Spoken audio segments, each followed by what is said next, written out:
पंचायत एवं ग्रामीण विकास व श्रम मंत्री ने स्थानीय भाजपा कार्यालय में ली पत्रकार वार्ता, दी कार्यों की जानकारी। प्रदेश के पंचायत एवं ग्रामीण विकास व श्रम मंत्री प्रहलाद सिंह पटेल गुरुवार को बालाघाट जिले में पहुंचे, जो कटंगी विकास खंड में आयोजित कार्यक्रम में शामिल होने के बाद वो वारासिवनी पहुंचे और उसके बाद बालाघाट पहुंचे, जहां वे कार्यकर्ताओं से मिलने के बाद उन्होंने स्थानीय भाजपा कार्यालय में पत्रकार वार्ता ली, जहां बताया कि केंद्र सरकार व प्रदेश सरकार के द्वारा गरीब जनता सहित सभी वर्ग के लिए काम किया है और कहा है कि देश के प्रधानमंत्री नरेंद्र मोदी के नेतृत्व में फिर भाजपा की सरकार बनेगी। इस दौरान भारतीय जनता पार्टी के जिला अध्यक्ष रामकिशोर नानो कावरे, बालाघाट सिवनी संसदीय क्षेत्र के सांसद डॉक्टर ढाल सिंह बिसेन, कटंगी विधायक गौरव सिंह पारदी, बालाघाट सिवनी संसदीय क्षेत्र की भाजपा अधिकृत प्रत्याशी भारती पारदी, वरिष्ठ भाजपा नेत्री लता एलकर, वरिष्ठ भाजपा नेता रमेश रंगलानी सहित अन्य भाजपा पदाधिकारी व कार्यकर्ता उपस्थित रहे।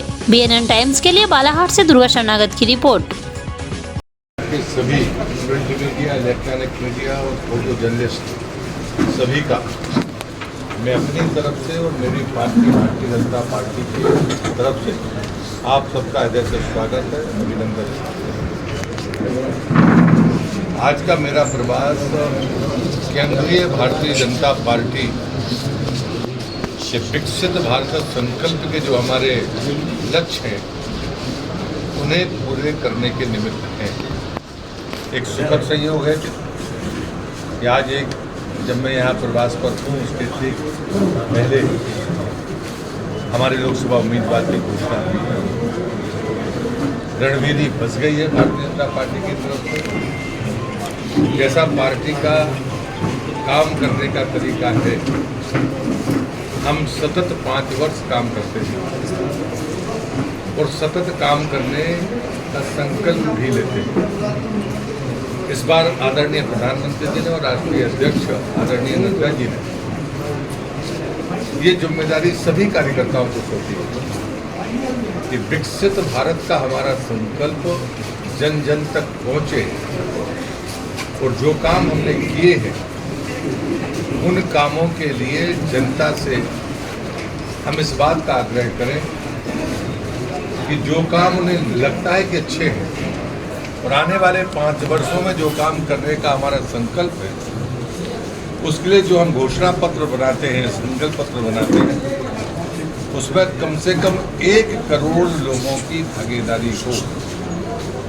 उनमें मैं आपको भी निवेदन करता हूं, आप चौथे स्तंभ में 10 वर्ष का प्रधानमंत्री मोदी जी का कार्यकाल भारतीय जनता पार्टी के कार्यकर्ता को तो गौरव देता ही है, क्योंकि हमारे नेता न सिर्फ देश में बल्कि दुनिया में सबसे लोकप्रिय नेता है।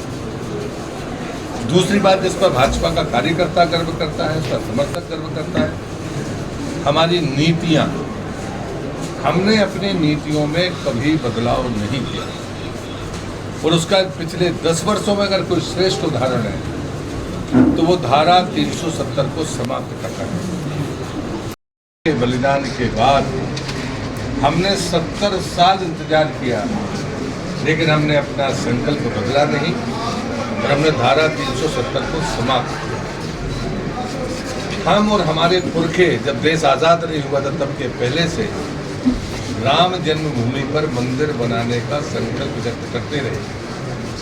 हम लोग भी जब जवान थे, नौजवान थे, तो हमने इस आंदोलन में भागीदारी की, लेकिन हमारी आंखों के सामने इन 10 वर्षों के भीतर वो मंदिर बन गया। मेरे जैसा क्या व्यक्ति ये बात कह सकता है कि हम राम जन्मभूमि के लिए मरने के लिए तत्पर थे, लेकिन ये भरोसा करने में शायद हमको भी संकोच था कि हमारी आंखों के सामने मंदिर बनेगा। और ये हमारे उसी संकल्प का परिणाम है, मोदी जी का संकल्प, भारतीय जनता पार्टी का संकल्प, हमारी सनातन व्यवस्था का संकल्प।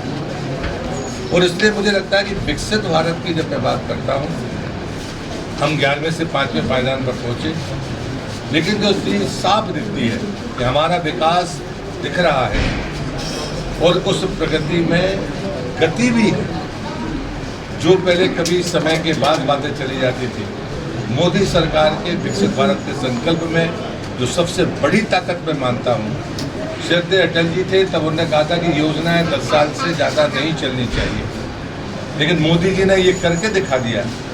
यदि 4 साल या 3 साल या 2 साल तय हैं तो समय पर पूरा होगा या समय के पहले पूरा होगा। और ये आप सब भी देख रहे हैं, आपसे ज़्यादा अच्छा मूल्यांकन कोई कर नहीं सकता। विकसित भारत की जो दूसरी चीज़ मैं महसूस करता हूँ कि रोज़मर्रा की ज़रूरत वाले लोग जिन्हें हम लाभार्थी मानते हैं, उनके बीच से भ्रष्टाचार की चर्चा खूब होती थी, लेकिन बिचौलिया खत्म हो जाएगा ये काम करने वाले नरेंद्र मोदी, और उसके बाद ये रास्ता दे दिया। मैं अगर किसानों की बात करूँ तो उन्होंने, हम यूरिया के लिए ट्रेनें लुटते पड़ते थे और देखते थे, लाठीचार्ज होते थे।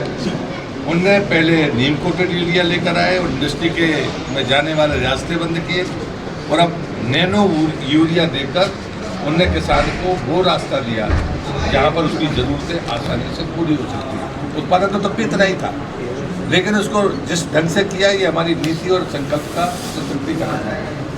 मैं जब ये बात कहता हूँ कि जिन योजनाओं पर विकसित भारत की नींव खड़ी हुई है, हर समय आपके दरवाजे पर, प्रशासन के दरवाजे पर, नेताओं के दरवाजे पर आम आदमी जाता था बिना मांगे।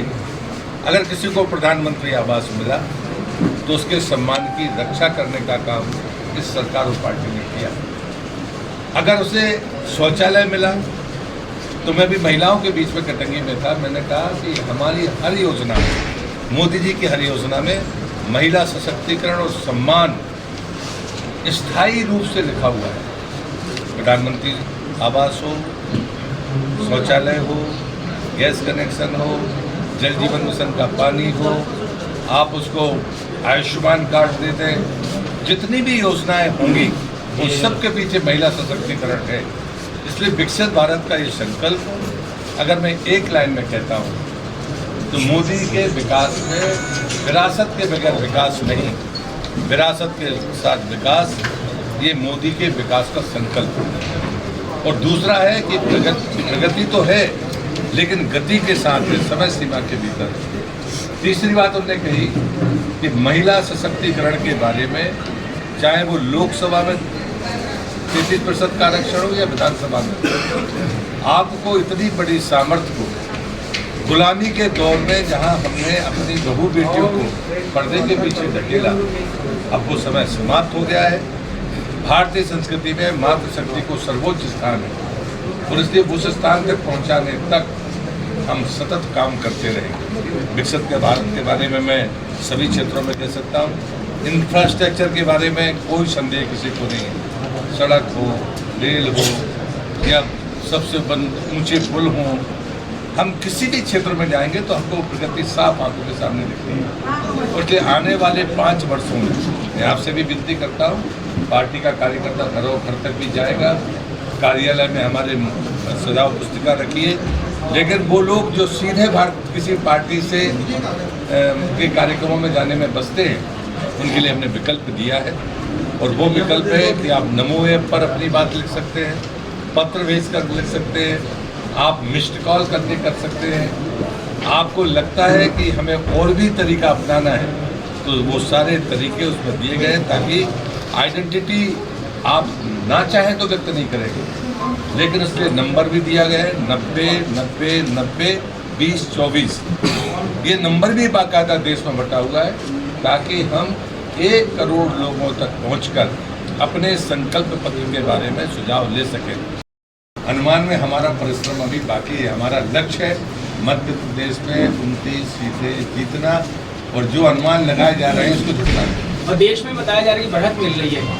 और है टिकट तो भाजपा की डिक्लेयर हो गई है, अब गुटबाजी में कैसे मेरे ख्याल से हमें बोलने की जरूरत नहीं है।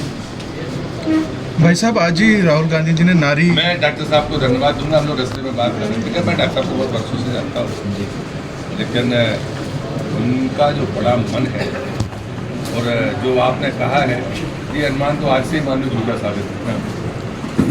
नारी सम्मान गारंटी भी ने दी है कांग्रेस ने, जिसमें 1 लाख 1 साल में महिलाओं को देंगे, 50% नौकरी में आरक्षण देंगे।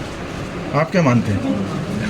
कांग्रेस की गारंटी हो नहीं सकती, गारंटी मतलब वो तो उनके खुद के कोई नेता नहीं मानते हैं जिसकी गारंटी। और मुझे लगता है देश ने जो अनुभव कर लिया है कि कांग्रेस जो कहती है वो कतई करती नहीं, ये जनता जानती है। थोड़ा सा मेरा सवाल था आपसे कि सीए लागू है और कल केजरीवाल ने स्टेटमेंट दिया है कि सीए लागू होने के बाद क्राइम बढ़ेगी, इसमें क्या कहना है? इससे बड़ा निंदनीय और ना समझी वाला केजरीवाल का बयान नहीं हो सकता। मैं पहली पंक्ति कह रहा हूँ, पूरे देश ने सुना और समझा। हम किसी की नागरिकता छीनने के लिए कानून नहीं लाए, नागरिकता देने के लिए। दूसरी बात मैं कह रहा हूँ, केजरीवाल जी सुन लें और कर लें, तो मैं उनसे कहूँगा कि इस देश में दो प्रकार के लोग आते हैं, एक शरणार्थी बनकर आते हैं और एक घुसपैठिए बनकर आते हैं। हमने शरणार्थियों को सम्मान दिया। वो 3 देश, उनके मैं नाम ले रहा हूँ, अफगानिस्तान, पाकिस्तान और बांग्लादेश, यहाँ पर हिंदू, सिख, बौद्ध, पारसी, जैन, ईसाई, अल्पसंख्यक, वहाँ से वो मारकर भगाए गए। अगर उनको नागरिकता मिलेगी तो वो अपना ज़मीन ले पाएंगे, रजिस्ट्री करा पाएंगे, नौकरी कर पाएंगे, जिंदगी पाल पाएंगे एक भारतीय नागरिक के नाते। तो शरणार्थियों को शरण देना और उनको सम्मान देना, ये हमारा संकल्प है, हमारे लोगों का संकल्प है, इसे हमने पूरा किया। अगर केजरीवाल कह रहे हैं तो उन्हें इसका जवाब देना चाहिए कि वो शरणार्थियों के बारे में क्या राय रखते हैं और घुसपैठियों के बारे में क्या राय रखते हैं। हमने शरणार्थियों के सम्मान का तो विकल्प था, पर्याप्त समय दिया है। कोरोना के समय ये बहस शुरू हुई थी राज्यसभा और लोकसभा में, मैं उस समय था जब ये पारित हुआ है, तब कांग्रेस नहीं बोली, तब बाकी लोग पार्टी के लोग नहीं बोले, और आज आप ये बेमतलब की बातें कर रहे हो। पर्याप्त समय जनता को सोचने समझने का दिया है, पर सीए लागू करना पार्टी का संकल्प था। मैं प्रधानमंत्री जी का और गृह मंत्री जी का हृदय से अभिनंदन करता हूँ।